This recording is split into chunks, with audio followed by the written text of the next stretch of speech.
Pendant que nos chers soldats en Eretz Israël sont en train de systématiquement éliminer, détruire le mal, nous devons aussi participer dans cette guerre, dans ce conflit, du bien contre le mal. Et ceci, nous pouvons faire en ajoutant encore une mitzvah, en ajoutant encore un peu de lumière. Alors, mes chers amis, je vous invite, mettons tous quelques pièces ou un billet dans la boîte de Tzedaka avec la prière que nos chers frères réussissent dans leur mission et d'une manière qu'il n'y a pas de victimes. Shalom.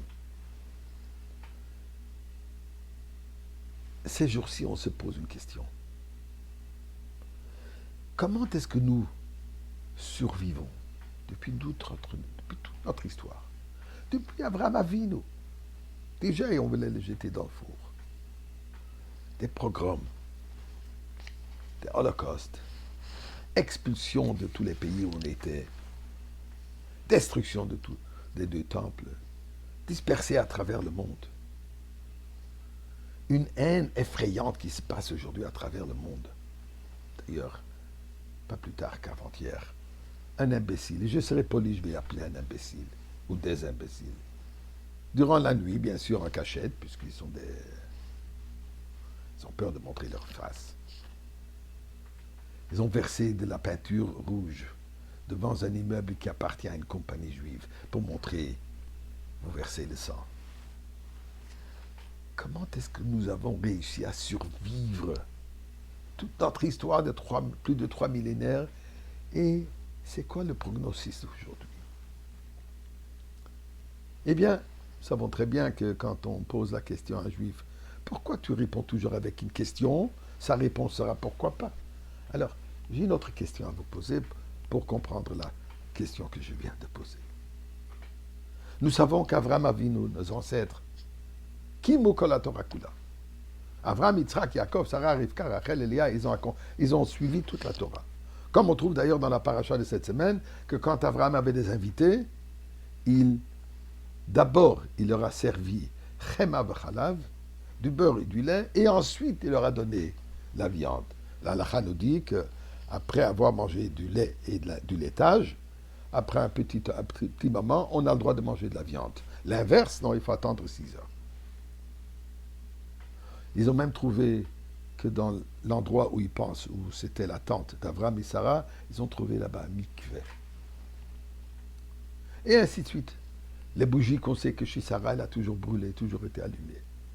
La question qui se pose, comment ça se fait que la mitzvah, ou je dirais même une des mitzvahs les plus de base, plus importantes, d'ailleurs, toutes les mitzvahs sont importantes, mais voyons qu'il y a une mitzvah que même des gens qui ne sont pas tellement impliqués dans l'application de Torah et mitzvot, mais Brit Mila, tout le monde va faire. C'est une mitzvah de base. Chaque enfant juif, en général, est circoncis. Pourquoi Abraham a attendu jusqu'à l'âge de 99 ans que Dieu lui dise « Va te circoncire ». Pourquoi il n'a pas fait comme toutes les autres mitzvot? Eh bien, la réponse se trouve dans le jour lequel il faut faire la mitzvah. Nous savons que Brit Mila, il faut le faire au Ben Shmona Yamim, à l'âge de 8 jours. Pourquoi 8 jours? D'après les médecins, si le bébé est en bonne santé, on peut le faire après 3-4 jours. Le 8e jour est tellement important que même si ça tombe un Shabbat ou Yom Kippour, habituellement, sauf cette question de vie, on n'a pas le droit de faire de chirurgie. Pourquoi Brit Mila, on le fait même à Yom Kippour et à Shabbat? Eh bien, le chiffre 8 représente l'infini. Nous savons que en science, le symbole de l'infini, c'est un 8 qui est couché. Le 8 représente au-delà des 7 jours de la création, le cycle de la création naturelle. On sort du cycle de la création. Pour nous dire que le Brit Mila, c'est quoi? C'est cette alliance que nous faisons avec Dieu et que Dieu fait avec nous. Une alliance absolue, une alliance éternelle, une alliance qui ne dépend pas de mes expériences, une alliance qui ne dépend pas de ma compréhension.